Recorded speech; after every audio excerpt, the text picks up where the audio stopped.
Kabalik ka 500 years ago, anong gagawin mo? Ang babae iniwan ng nobyo at kaibigan, ninakawan pa ng milyon-milyong won sa credit card. Lubos na nalungkot, nagiinom mag-isa, walang magawa.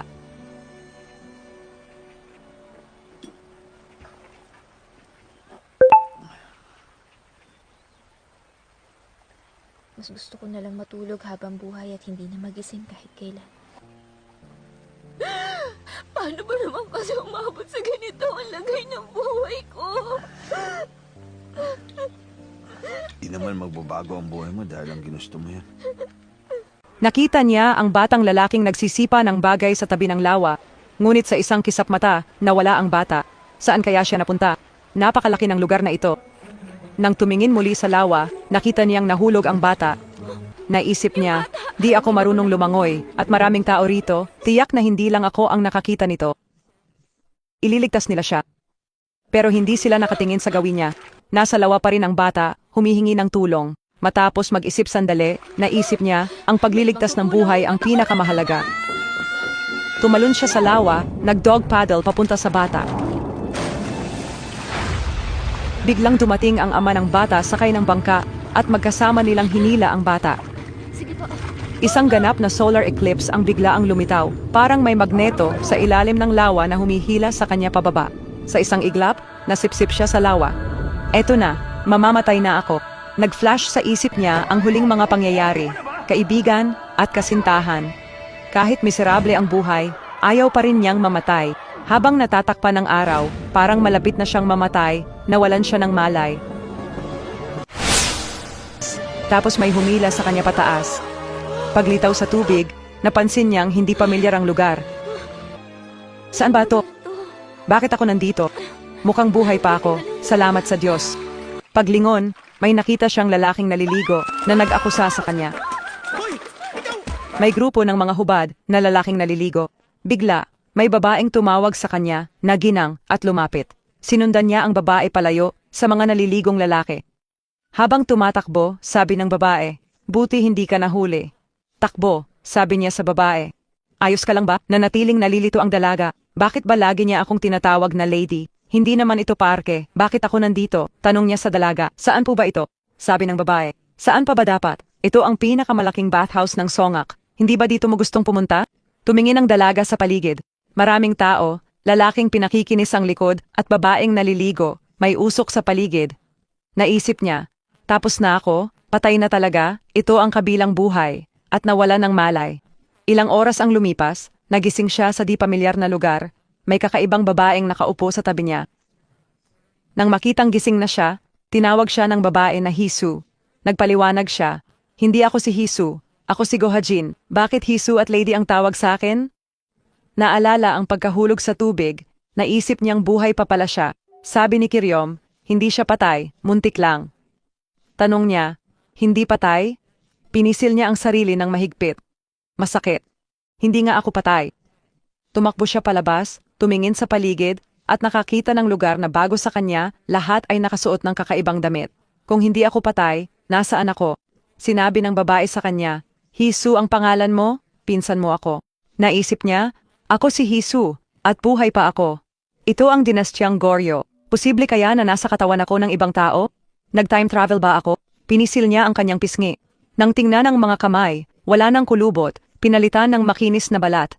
Kamangha-mangha, mas magaling sila mag-alaga ng balat sa Goryeo. Iginalaw ang puwit at iniunat ang likod. Hindi lang maganda ang balat, maganda rin ang katawan. Mukhang magandang pakikitungo ang time travel. Tumingin si Kiryom, nababaliw na ata si Lady. Hindi lang siya nagwawala, gumagawa pa ng kakaibang kilos. Habang nasa tabi ng lawa, may nakita siyang magkasintahang malapit. Naisip niya na ang mga lalaki noon ay talagang gwapo. Biglang dumating ang prinsesa. Mabilis yumuko si Kiryom, pati si Hisu ay yumuko rin sa prinsesa. Sabi ng prinsesa, nawala raw memorya mo, kaya hindi ka marunong yumuko. Dapat kang matutong muli. Hindi ka naman talaga marunong yumuko noon, kaya maganda na matuto ka sa akin. Ako pala ay isang magandang bagay. Naisip ni Hisu, sobrang nambubuli sa akin ang babaeng ito. Hindi lang masasakit ang sinasabi, puno pa ng galit ang mga mata niya. at nangangahas pa siyang sermonan ako. Ngayon lang nabuli ng ganito ang dalagang ito mula sa ika-21 siglo. Kaya direkta siyang sumagot, bahala ako kung gusto kong matuto o hindi. Anong pakialam mo? Tingnan mo nga kung sino ako. Nabigla at natigilan ng prinsesa, nagmadali siyang humingi ng tawad.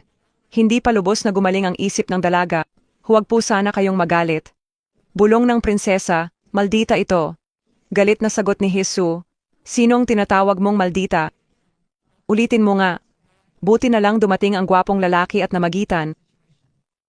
Dapat magdikit siya ng mga parol sa hapon, pero hindi niya alam paano. Kahit paano niya ilagay, hindi tama ang itsura. Mabuti na lang at tinulungan siya ni Kirayon na ikabit ang mga ito. Nang makita ito, nagsawa ang prinsesa, tingnan mo, hindi lang nawala ang memorya mo, ngayon hindi ka na rin marunong maglagay ng dekorasyon. Ano ba ang kaya mong gawin? Bigyan na lang kita ng madaling gawain. Magluto ng pandikit, kaya mo yan, 'di ba? Sabi ni Jesus, syempre, madali lang yan. Pero nang magluto siya ng pandikit, napansin niyang hindi pala madali. Ito ang pinaka nakakapagod na gawain. Pagkalipas ng 5 minuto, sumakit na ang likod at balikat niya. Gaano katagal ko pa ba ito gagawin? Ako'y isang skincare expert, magaling na makeup artist, at marami akong sertipikasyon.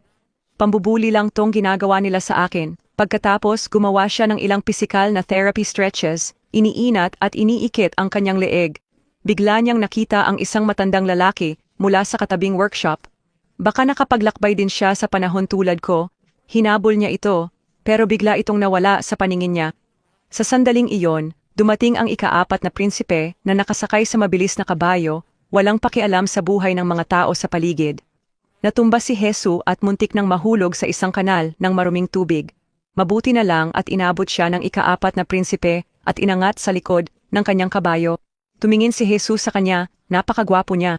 Tinitigan ni Jesus ang prinsipe, iniisip, nakabalik ba ako sa nakaraan at nahulog agad ang loob ko? Ngunit ang sumunod na ginawa ng prinsipe ay nagpaduda sa kanya sa pag-ibig sa unang tingin.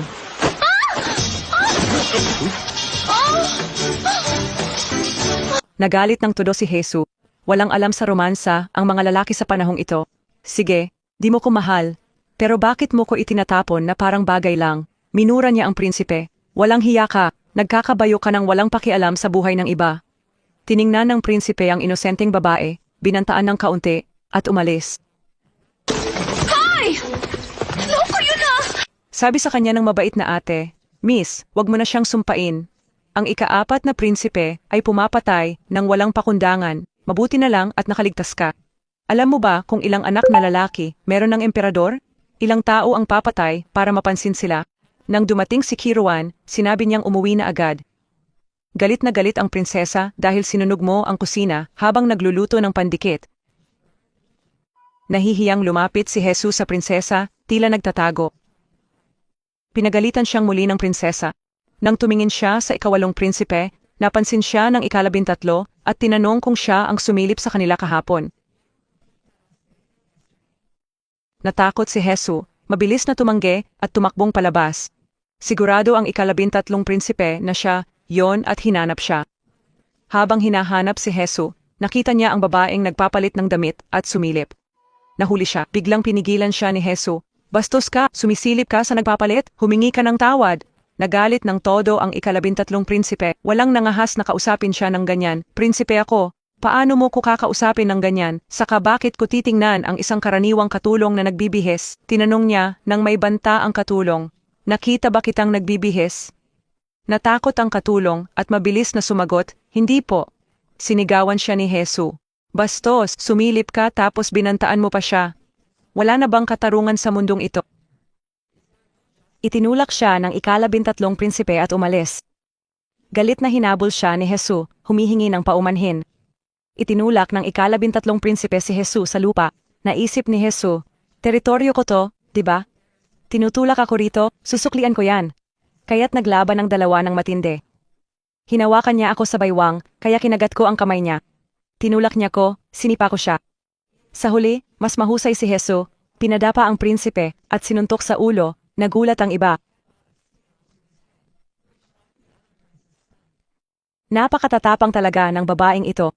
Nang malapit siyang sumuntok ulit, pinigilan siya ng ika-4 na prinsipe. Mabutit dumating ang ate niya para iligtas siya. Sinabi ng ate na prinsipe pala ang sinuntok niya. Kung parurusahan siya, madadamay pa ang ikawalong prinsipe. Nangako akong aalagaan ka, pero hirap na hirap ako sayo. Naisip ni Jesus ang kanyang ina na 3 araw nang wala sa bahay. Dahil sa pangungulila, napaiyak siya, natatanto na ang paghampas sa prinsipe ay magdudulot ng matinding parusa, maaaring kamatayan. Ang tanging paraan ng pagtakas ngayon ay bumalik sa makabagong panahon. Nang gabing iyon, pumunta siyang mag-isa sa paliguan ng kalalakihan, may dalang parol. Bagamat takot na takot, alam niyang kailangan niyang sumubok dahil sa ginawa niya sa prinsipe. Pumasok siya sa tubig, tinigil ang hininga, ngunit hindi nakabalik sa kanyang panahon. Nang tumingin siya, nakita niya ang ika-4 na prinsipe sa harapan niya, nakilabot siya at nagulat din ang ika-4 na prinsipe. May babae sa paliguan ng kalalakihan. Agad niyang tinakpan ang kalahati ng mukha niyang may peklat. Nakita